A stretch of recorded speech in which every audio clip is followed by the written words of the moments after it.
if you haven't been paying attention, you might think there's multiple great sort of anti-genocide Joe campaigns going on, when in actuality, there's really just one. There's the Abandon Biden movement. Yes, and the sir. Abandon Biden movement is the movement that's saying we're abandoning Biden, one, forever. They're not saying coming back to him like he can do something. They're saying they're abandoning Biden in multiple states over what he has already done. And they're going to abandon him in November of 2024. Now, I don't know if the people who initially started the uncommitted campaign were good actors in the beginning, but what it has morphed into is a competing campaign by social democrats who want to extract the energy from abandoned Biden movement and have a softer landing space for those people. The people don't abandon him in November. Let's abandon him in the rigged primary that nobody else is running in. Let's let's put all your frustrations here because we really want you to vote for him in November. So it's clear that is what uncommitted has become. Yeah, CJ. So you know how we mentioned how we do this thing where we judge each other's stories, so we know what we covered already. So we do that so we don't cover the same topic. Like you don't do like a story on what I cover. So there's a reason why I haven't covered this because CJ been on top of this. So I was like, all right, I saw he did a stream where he was covering it. And I watched your stream of it, and I was literally crying, laughing. Like I wish I was on stream with you. I wasn't able to do stream, but I was crying, laughing, watching your segment on this because the second I saw Rashid Tlaib sign on to this. And Rashid Tlaib like, yeah, I support the uncommitted campaign. I was like, this is some bullshit. Guaranteed. That's actually one. I didn't look into it though, because I knew he was gonna do a segment. I was like, CJ gonna do a segment on it, so I'm not gonna do segments. So I'll just wait to CJ do a segment. I just knew. I like, this is bullshit. As soon as I saw Rashid Tlaib tweet about it, then I saw your segment and I was fucking crying, laughing. It's well done. I can't wait to see what I haven't seen none of these, so I can't wait to see what's coming. So this is one of the ways you determine, Nick. This is one of the things I was gonna say. I'm so happy you said that. One way you determine if something is legitimate, you know how one way when we say, when it comes to empire, whatever the United States is saying, you can almost bet be on the opposite side and you're on the side of humanity, right? Yeah. So one way to tell if something is really authentic is literally, is there a social democrat involved in this? Is there a social democrat pushing this? If it is, that's likely to be a Democratic op. And that's exactly what this is. It's Democrats all throughout. And it's not Democrats who are saying we don't want to vote for Joe Biden. These are all Democrats who are saying we're voting for Joe Biden, but somehow they're the ones who are involved in this. I'm talking about people like Michael Moore, people like, Beto O'Rourke. Come on, G. Beto O'Rourke is involved. Rashida Tlaib. Organizations, Nick. Now, if you think of organizations, what is one of the most sellout organizations? Sunrise Movement comes to mind. Sunrise Movement has a tweet out here supporting I still get your text message. I still to this day get text messages from these motherfuckers, and they will say stuff like, "Oh my God, it's very important for us to keep the Republican majority, bro." They are like completely ignore. I know because I get these text messages from these because Bernie still give my number out to these motherfuckers.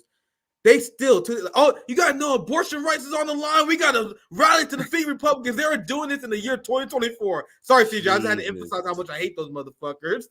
Go ahead, CJ. No, and I'm going to show you their tweet. But this is a way, if you're a radical, or if you're radical adjacent, if you're non-establishment, that's just one way for you to know this shit is a psyop. You get what I'm saying? Like if you, and on the other side, if you see, Marjorie Taylor Greene and Lauren Boebert a part of something, you can almost guarantee that shit, even from the right, that really shit ain't really out for you, okay? As a working class person, you can almost bet. It's the same thing on either side. I do want to start with this because we got to kind of set the groundwork for the broader conversation. And because when we're talking about the uncommitted campaign, we're talking about progressives who don't want to support Joe Biden. but there's actually establishment people who don't want to support. They want Joe Biden gone. Also, let's pan to this CNN clip here. And this is what Bob Costa is. And if you don't know who Bob Costa is, he's a legend in the sports announcement world. So you're talking about a guy who was covering NBA and I think the NFL, NBA for sure, during the Jordan era. That was his hype, his biggest sort of time. 29 Emmys, just so you know. He is decorated sort of guy. And he went on Bill Maher and said, yeah, no, Joe Biden needs to get the hell out of here. He goes on here to say it even more. So listen to him, because this sets the groundwork for the rest of the conversation. Listen to this. It's about 3 minutes long. With the pledge that he would be a one-term president, even if halfway through this term, he had said, look, I've done my job. I have some policy successes. I'll continue to do my job. And now the Democrats can get, as I said before, some people up in the bullpen and sort through it. He had a chance to be seen as a statesman and a patriot. Now his legacy is likely to be that of a man whose hubris prevented him from seizing the moment in an appropriate way. And at best, he can squeak by Trump. That's at best. Or he could lose to Trump and subject the nation to 4 more years of this kind of ongoing insanity. Or if he squeaks by, it's very likely that he cannot complete his second term. He'd be 86 at the end of it. Is it possible that you're not giving the incumbent his just due? I'm going to put up on the screen and I'll read aloud so that you know what I'm talking about. Stuart Stevens is a former Republican political consultant now with the Lincoln Project. Quote, the stock market is hitting record highs. Unemployment is at a record low with 14 million new jobs. Talk to small business owners. The biggest problem they're facing is finding workers. He goes on to talk about infrastructure, prescription drugs, gas prices, and says Joe Biden has assembled a hell of a record. No one's giving him credit for that. I think he's getting some credit for it, but here's the key. He cannot make that case for himself. He cannot make a clear, cogent, vigorous case for himself, nor can he prosecute the obvious case against Trump in the court of public opinion. Gavin Newsom frequently goes on these programs like yours and makes a very articulate and detailed case for President Biden. But all it makes me and millions of others think is Biden is incapable of uttering even 2 consecutive sentences of the 5 perfect paragraphs that Newsom just put together. And I think Nate Silver, you quoted earlier, saying that he's got to get out there and do 4 interviews with unfriendly or at least down the middle, not softball interviews. But the problem with that is, hey, CJ, just real quick, staff knows. Yes. And this is actually a much better point I thought he was going to make. I'm sure it is going to turn. But I don't know if you saw how the Biden team is floating the idea of not debating Trump. Yes. That will be he's screwed either way because he can't function in debate at this point. They had to give him a ton of drugs just so he can get through a debate with Bernie. And that was 4 years ago. Like 4 years is a long time when you get to that age. Like, you know how like the difference between 4 years and my age is not that much, but 4 years is a lot when you're a child. Like they're to a 4-year-old. When you're regressing, when you're in a regression, it's fast. It's a lot. That's a lot. That's a long time. Absolutely, CJ. The same way 4 years is a lot for a child is a lot for a senior. So Biden is way worse off. So Trump is like, let's debate. Hell yeah, let's debate. Let's debate. And if Biden declines that debate, the American people will be 100% convinced that he's not fit to serve as president, because that's so norm breaking.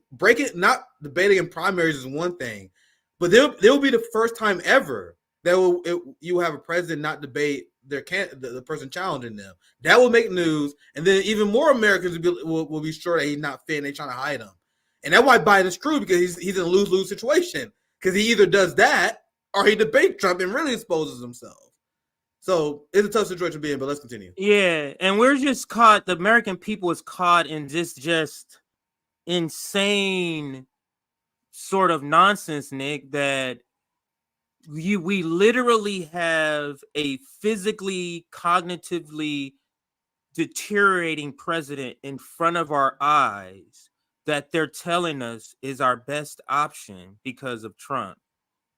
And that same guy who's deteriorating is also committing a genocide.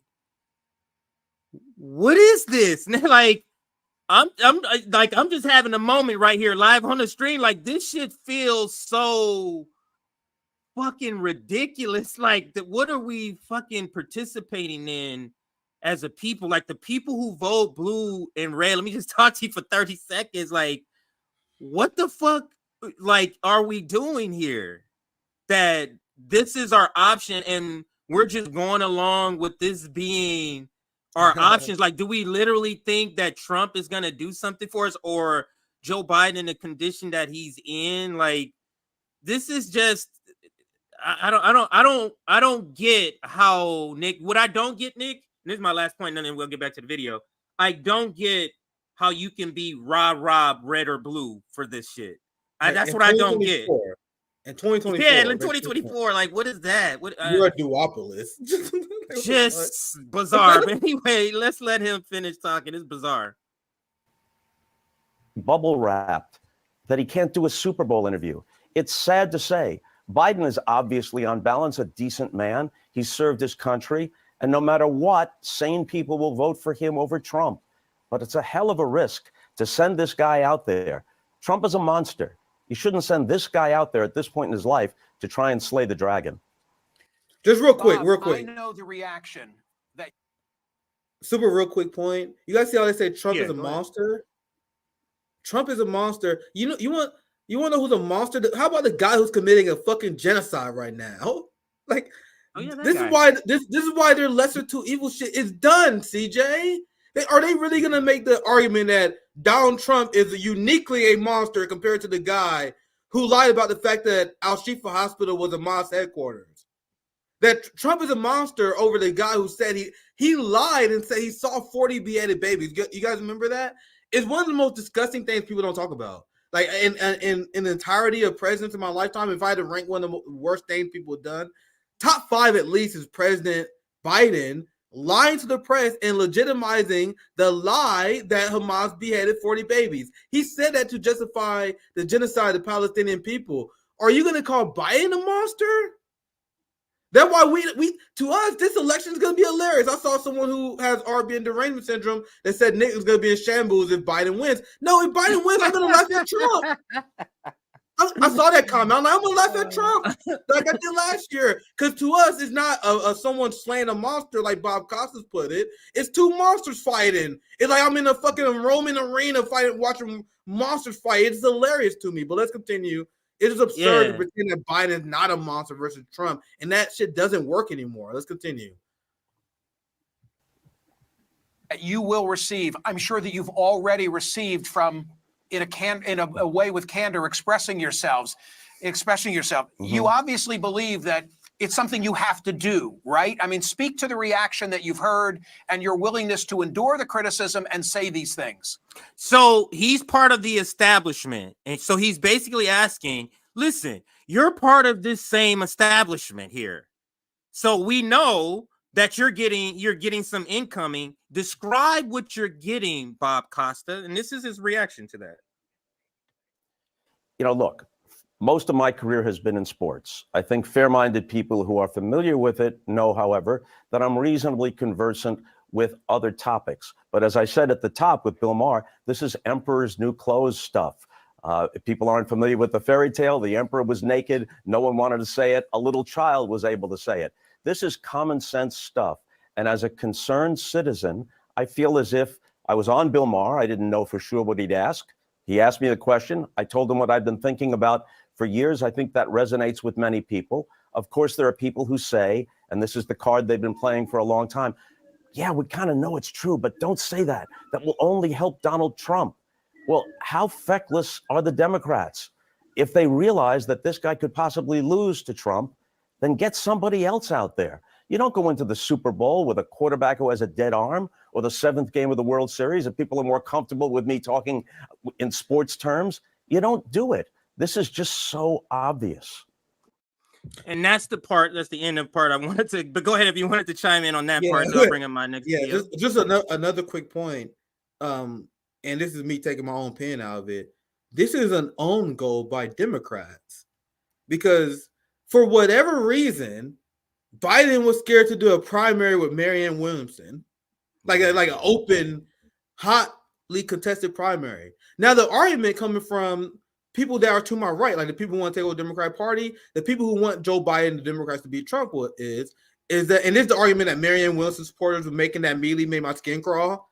They will say, if you want a candidate to beat Trump, the best thing we can do is have Democratic primaries, so we can have a strong candidate that we can sheep her people to the Democratic Party.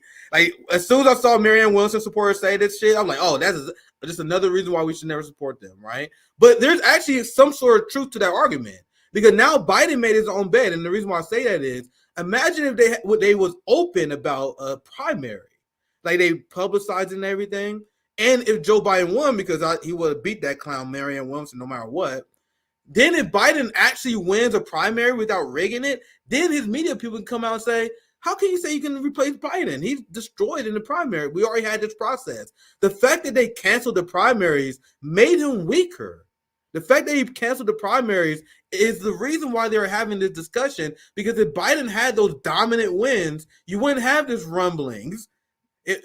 And another reason why Biden is weaker, because whether you like him or not, I saw footage of Trump's victory speech in South Carolina. I saw another victory speech, and he had all these delegates, he had all these elected officials, all these popular people in the movement in the state, and they had a big gathering, gathering to energize debate for the incoming election.